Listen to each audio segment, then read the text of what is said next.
Hello everyone, સ્વાગત છે તમારું અર્ચનાની વાનગીમાં।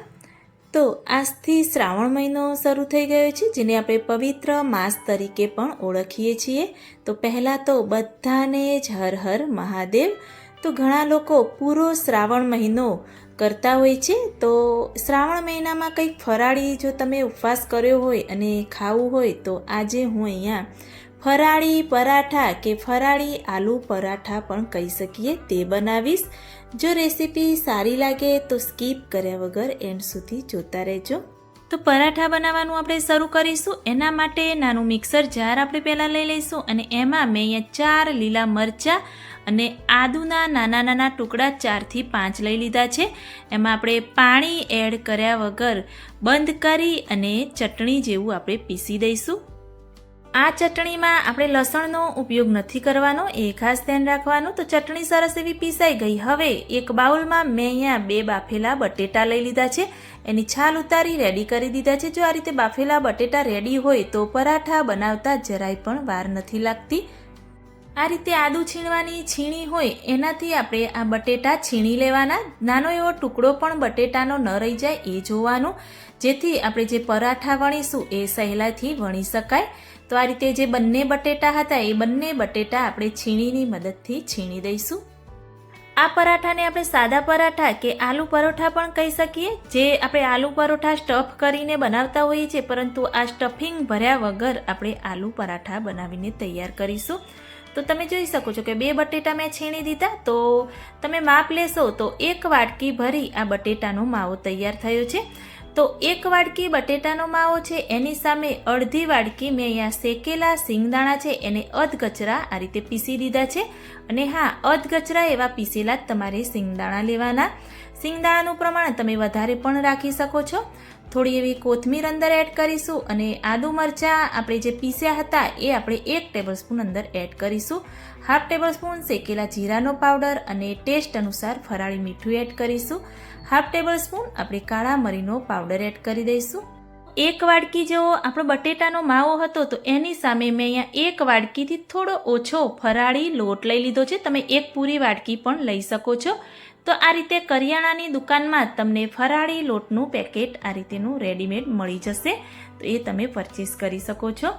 તો ફરાળી લોટની જગ્યાએ જો તમને ફરાળી લોટ પસંદ ન હોય તો એની જગ્યાએ રાજગરાનો લોટ, સિંગોડાનો લોટ પણ તમે લઈ શકો છો। તમે કોઈ પણ ફરાળી લોટનો ઉપયોગ કરો, પરંતુ જે એ લોટ છે એ દરદરો કરકરો ન હોવો જોઈએ, એકદમ ઝીણો એવો હોવો જોઈએ।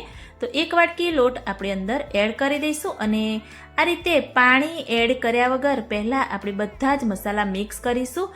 અને હા, આ લોટ બાંધતી વખતે આપણે પાણીનો જરાય પણ ઉપયોગ નથી કરવાનો। જે આપણે બટેટાનો માવો છે એનાથી જ આપણો લોટ સરસ એવો બંધાઈ અને તૈયાર થશે। તો આ રીતે હાથથી થોડું એવું પ્રેસ કરી વજન આપી અને મસળી અને આપણે લોટ બાંધી દેવાનો, એટલે સરસ એવો જે મસાલો છે એ અંદર મિક્સ થઈ જાય। તો થોડું એવું તેલ અંદર એડ કરી અને આ રીતે આપણે લોટને કૂમળી દઈશું। તો લોટ સરસ એવો તેલ એડ કરીને તમે કૂમળશો એટલે લોટ છે એ જરાય પણ હાથમાં ચોંટતો નથી, એટલે તેલ થોડું એડ કરી અને આ રીતે એને મસળી દેવાનો।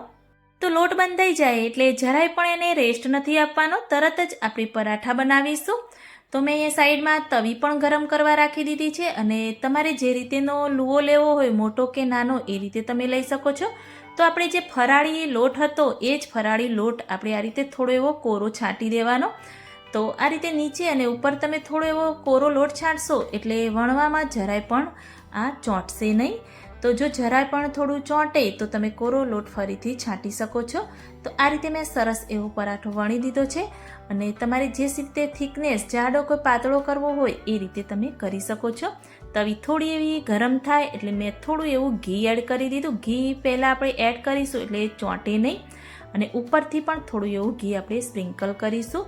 મેં અહીંયા ઘીનો ઉપયોગ કર્યો છે, પરંતુ જો તમને ઘી પસંદ ન હોય તો તમે તેલનો પણ ઉપયોગ કરી શકો છો। તો આ રીતે બંને બાજુ ઉલટાવતા રહીશું અને સરસ એવો પરાઠો આપણે શેકી દઈશું। તો તમે જોઈ શકો છો કે એકદમ સરસ એવો આપણો પરાઠો શેકાઈ ગયો। એને એક પ્લેટમાં લઈ લઈશું અને એ જ રીતે આપણે લોટ બાંધ્યો છે એમાંથી 6 જેવા પરાઠા બનશે। તો હું અહીંયા બધા જ પરાઠા બનાવી અને રેડી કરીશ। તો મેં તમને કહ્યું હતું કે 6 જેવા પરાઠા બનશે, તો 6 જેવા પરાઠા બની અને આપણા તૈયાર થયા છે। તો આ પવિત્ર માસ જો તમે કર્યો હોય તો એકવાર મારી આ પરાઠાની રેસીપી ચોક્કસથી ટ્રાય કરજો. એકદમ સોફ્ટ એવો બની અને તૈયાર થાય છે. તો સ્ટફિંગ ભર્યા વગર પણ જે આપણા રેગ્યુલર આલુ પરાઠા હોય છે એના ટેસ્ટને પણ ભૂલાવી દે તેવા આ ફરાળી આલુ પરાઠા તમે પણ એકવાર ચોક્કસથી ટ્રાય કરજો. અને જો ઉપવાસ કર્યો હોય અને જો તમે ટ્રાય કરો અને સારું લાગે તો મને કમેન્ટમાં જરૂરથી બતાવજો. અને હા, શ્રાવણ મહિનો છે તો કમેન્ટમાં હર હર મહાદેવ જરૂરથી લખજો. જો રેસીપી સારી લાગી હોય તો મારી ચેનલને લાઇક, શેર, કમેન્ટ કરજો. મળીએ કોઈક નવા વિડીયો સાથે, નવી માહિતી